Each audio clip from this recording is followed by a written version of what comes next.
Hey guys, this is Hell Hades. This is a Raid Shadow Legends video. Guys, we've got an absolute massive video here. This is going to be my first watch, but it's what's next in Raid for 2023, including all of the new features they're looking to add into the game.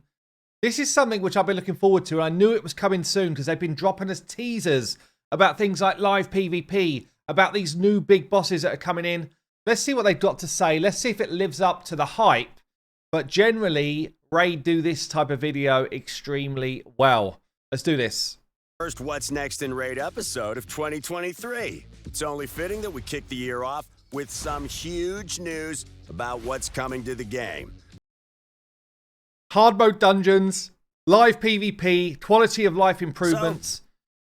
All sounds good so far, right? Let's waste no time in getting right into it. First up, let's start with the new PvE content. We're supercharging some of our familiar dungeon bosses, making for a really tough endgame challenge. Introducing Hard Mode Dungeons.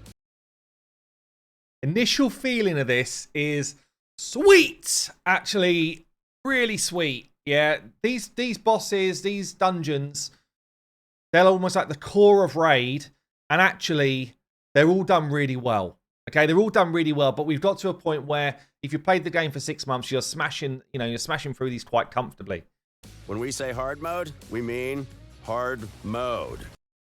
Oh, nice, Raid. Tainted Hellraiser. These aren't just minor buffs and tweaks. We've really changed up the mechanics and abilities of these bosses, adding devilish new twists to old classics. That's not to say you'll have to change how you approach dungeons entirely. Old stages will remain the same, with these remix dungeons being accessible via 10 extra stages for the Dragon's Lair, Ice Golem's Peak, Fire Knight's Castle, and Spider's Den. So when they say they've changed mechanics and stuff, I really hope they haven't just made the bosses tankier. I guess we're going to come onto it in a second. Where they've gone from, it used to be up to Dragon 10, Ice Golem 10, etc. Where they went from 15 to 20, 20 to 25, all they really did was added more HP. They didn't really change the fight. I guess maybe they did a bit with Spider, but yeah, this is definitely something I'm keen to see. So, let's meet our combatants. These bosses weren't exactly nice to start off with, but a creeping darkness has tainted them even further. They're tougher, stronger, and more brutal than their regular counterparts. So, bring your A game. Let's start with the noxious dragon. It's Tainted Hellraiser. Rather than more fire, this malevolent fiend has doubled down on horrific poisons. His Mythic Fire skill will apply twice as many poison debuffs as its normal counterpart, Wall of Fire, and it beefs up Tainted Hellraiser with a 50% increase attack buff for good measure. Also, his secret skill, Toxic Incineration, will activate all poison debuffs on your champions at once. Ooh, that's cool, actually. This caustic explosion can deal major damage, so be sure to bring someone who can cleanse these poisons from your team. Now, let's take a look at Tainted Clysis and see what new tricks he's hiding up his frozen sleeves. Debilitating Frost will remove all debuffs from Tainted Clysis and decrease your team. That's actually freaking huge. Removes all debuffs from him. Damn. I don't even know if I like it. Oh man, that is brutal. Like, the best way to kill Ice Golem is to stack a load of poisons and let him kill himself. If he's going to cleanse that away, wow, that's actually harsh. Team's turn meter by 30%. Also, he's now utterly immune to poisons. Makes sense, seeing as he's literally made from ice. So, how do you defeat something made of ice? You melt it. HP Burn is your friend here. It deals 10% more damage to Tainted Clysis and destroys the max HP of his minions, making it easier to put them back into the ground whenever they get dragged back in. I like it. They've actually thought about these minions make for a longer fight. We don't want really long fights. We want fun fights. We want challenging fights, but we don't want everything to be super long. So actually reducing the max HP of the minions when they burn is quite a cool mechanic. Into the fight. Needless to say, some teams that used to shine in this dungeon will be getting the cold shoulder from Tainted Clysis instead. Be prepared to change your teams accordingly. Next up, the Ice Golem's hot-tempered counterpart, Tainted Fyro, the Fire Knight. If you thought his shield was nasty before, just wait until you see it now. It goes from needing 12 hits to break in stage 25 of normal mode to needing 21 hits in stage 10 of hard mode. And that's not even your biggest worry. Attacking Tainted Fyro's shield will... I mean, 21 That's a lot of hits. That is an incredibly huge amount of hits. Destroy your champion's max HP by 1%. Need more HP destruction? His Corrupting Blaze skill also destroys your team's HP by 15% of the damage dealt. Meaning, whatever he does, your HP is taking a hit. You'll need to find a way to counter this, or else Tainted Pyro will be carving through your champions like a hot knife through butter. Oh, and he's immune to turn meter reduction too. Oh my lord. What? That's like a crazy change. Wow. No turn meter reduction. You need 21 hits, and he's reducing your max HP. That one sounds insane. Sorry, all you Cold Heart and Allure fans. However, all hope is not lost. Turns out Tainted Pyro just needs to chill out. Okay, using freeze may not literally freeze him, but it will cause him to lose 15% of his turn meter per freeze debuff. Cool. Let's move on to our next. So actually turn meter control him through freeze. Does that mean that Pixneal comes out of the vault? I'm not sure. But comment below, does it? Star, Tainted Scavag, and her endless brood of spiderlings. The changes to her It's actually a cool skin, right? dungeon should send shivers down your spine. First, Tainted Scavag is immune to turn meter reduction and HP burn. We're not kidding. In fact, if you've got HP burn on her spiderlings, each AP burn activation will now partially heal her. So you'll definitely want to avoid that. Also, her spiderlings are immune to freeze, so that old trick won't save you either. However, where one door closes, another one opens. Each time a spiderling dies, Scavag loses a chunk of her HP. So, upping your area of effect game and blasting her entire clutch to Kingdom Come is now a viable strategy.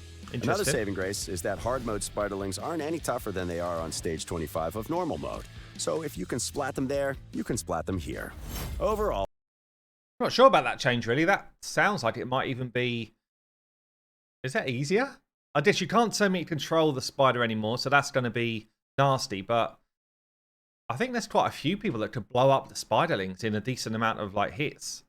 all hard mode dungeons live up to their name, and taking them on is well worth the effort.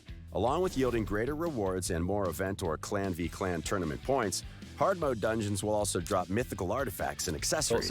Until now, you could only get mythical artifacts from Hydra battles, but it wasn't exactly an easy location to farm. Once hard mode dungeons go live, you'll get to choose which sets to hunt for and have more ways to earn mythical artifacts and accessories. And trust me, you'll want these mythical goodies to prepare for the challenges we've got cooking this year. So, mythical gear. At the moment, there's no Chaos Ore to reroll mythical. It looks like they're not changing any of the gear sets in those dungeons, which I think is a miss. If they're going to up to mythical, I really feel like for the new dungeons, they almost should have reduced some of the sets out, replaced it perhaps with some Forge Pass sets or just more relevant gear sets. I guess they wouldn't want to do it. I still feel like, why would you go to Ice Golem? Yeah, I don't know. I'm not sure.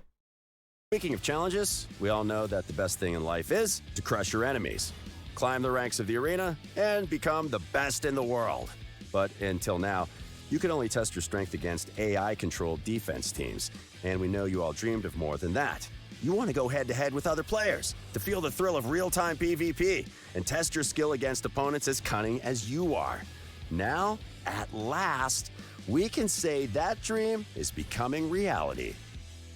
Live Arena is coming to Raid. We're super excited about it and can't wait to see how... Let me just see that visual. We're super excited about it and can't... Does that give you like Mortal Kombat vibes? I like that. Can't wait to see how Raid's PvP scene will evolve after the feature goes live. We won't go into too much detail today, so consider this an appetizer before a full feature preview video later this year. Okay, so it looks like it's not actually coming straight away, so I wasn't sure if it was coming in the next patch. Looks like that's definitely a no, but Live Arena's coming later in the year. They've just said there they're going to do a full breakdown of it later on, so maybe it's the back end of this year. We'll see, I guess. Live Arena will be available to all players who are level 50 and above. Okay. You can queue up for battles several times.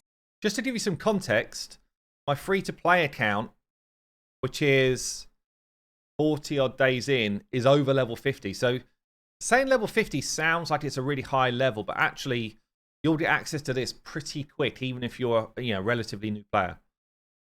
A day on a set schedule, a necessary measure to avoid long wait times in a PvE-focused game like Raid. Let me just, so I've Available to all players who are level 50 and above. You can queue up for battles several times a day on a set schedule. Okay, so there's actually time frames where it's gonna be live. A necessary measure to avoid long wait times in a PvE-focused game like Raid. Once you've queued up, you'll be added to the matchmaking pool, and you'll get matched up against an opponent as soon as possible.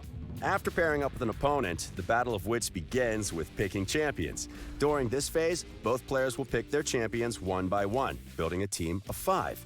Each player will then get to ban a single enemy champion from the fight and choose their team leader. No doubt some of you more devious players will come up with plenty of mind games for this. Oh, and one thing to mention, you won't be able to use duplicate champions in the higher live arena tiers. Once the teams have been drafted, was that you won't be able to use dupes that you've got, or can I pick someone that you've picked? Looks like here you've got Mishold versus Mishold. So it looks like if you've picked a champion, I can still pick the same champion. I just can't pick 2 of the same champion. So if I've got 2 Hedgies, I can't play 2 Hedgies, but it looks like we could both play a Hedgie. the battle begins. It won't be all that different as far as core mechanics are concerned, except you're fighting a real human. So be prepared for nasty surprises that the AI could never come up with. All phases in battle will have an overall time limit and a limit on player turns. Should the overall time limit run out, both players will receive a defeated result. You're fighting the clock as much as you're fighting your opponents here, so don't try and stall out for the win.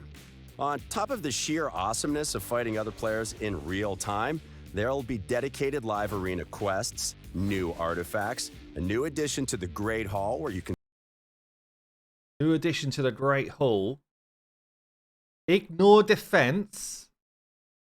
Oh, this is just area bonuses. Potion keeps. Ice golem keep. I see.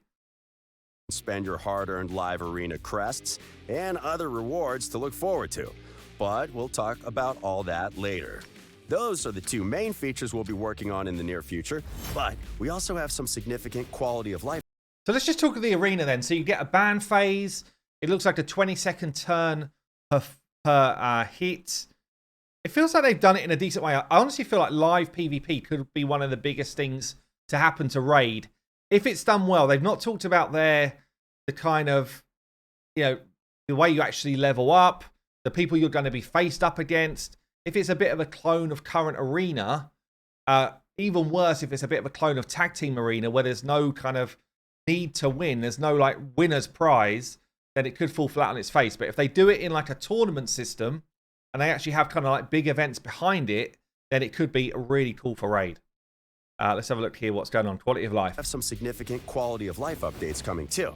First of all, expanded multi-battle settings, improved artifact management in multi-battles, new artifact and accessory sorting, improved fragment summon UI. Okay. We're going to make separate multi-battle settings for various game modes and even for some individual dungeons. This should make it even easier to customize your farming teams and ensure they don't run into any trouble during their artifact hunts.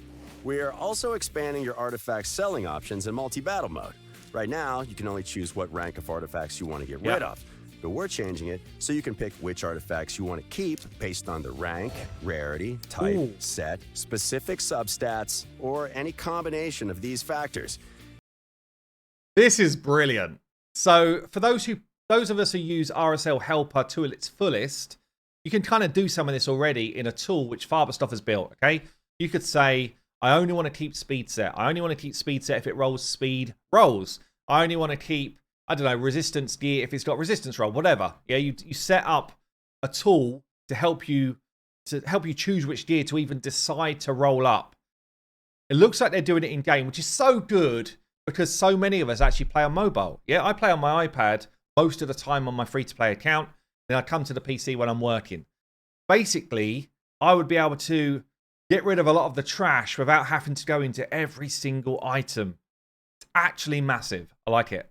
It won't be difficult to set up, and it'll... look at this as well. Accessories. Yes. This is great, Raid. Well done.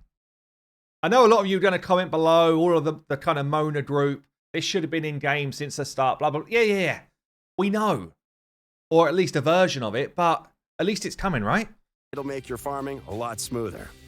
We're also adding a new sorting option for artifacts and accessories that'll allow you to sort your gear by stats. Oh, this is good as well. This is good. Again, it should have been in a long time ago, but damn, that is nice. For players with many artifacts, it should help you keep on top of things. Finally, we're going to sort out the chaos that is the Fragment Summons tab. Sort out is one thing, but can you give us ways to get some of the other ones? Guys, come on! Champions that are currently unavailable by any means will be hidden from the list, unless you've got at least one of their fragments. It's a small enough change, but it'll make navigating fragment summons much easier. And finally... Is that it? Oh, you could have done so much better there. You've let yourself down on that one. You were better off not even calling that one out, honestly. It wouldn't be a What's Next video without showing off... New champs coming in. Be a barbarian, right? That's it. It's cool, though. Some awesome new champions in the pipeline. Many of these fabulous barbarians, fashionable ogrins. Oh, look at this dude. They do so well with this. I would actually love to walk their studio, their art studio, and just look at almost like a bunch of the ideas that didn't even make it to this stage, you know? And their friends are all but ready to jump into the summoning pool. As well. Is that a dog? And join the fight for Teleria. A few are still in the early stages of development, and we need to iron out some new mechanics. They'll be worth the wait, and we look at that. Very think cool. You guys will love them. And that's it for this episode of What's Next in Raid. Don't forget to hit like and subscribe to keep... Okay, look, I mean, I'll pin the main video down below. Good job, I think, here. We've got live PvP, which looks like it could be cool, coming later in the year. The quality of life stuff, definitely around the artifacts, looks good. And I definitely welcome harder level dungeons. So I think it's a big tick in the right direction. There's still a whole bunch of stuff on quality of life, which I've called out, some changes which I think could massively improve the game. I think Saf did a great video around the blessings as well, which if Raid have not watched it, they should. But this is all positive stuff for me. There's just always more they could do, but at least they are listening to some of the stuff we're talking about. Anyway, guys, I've been Hell Hades. If you like my content, hit that subscribe button. I'll see you later.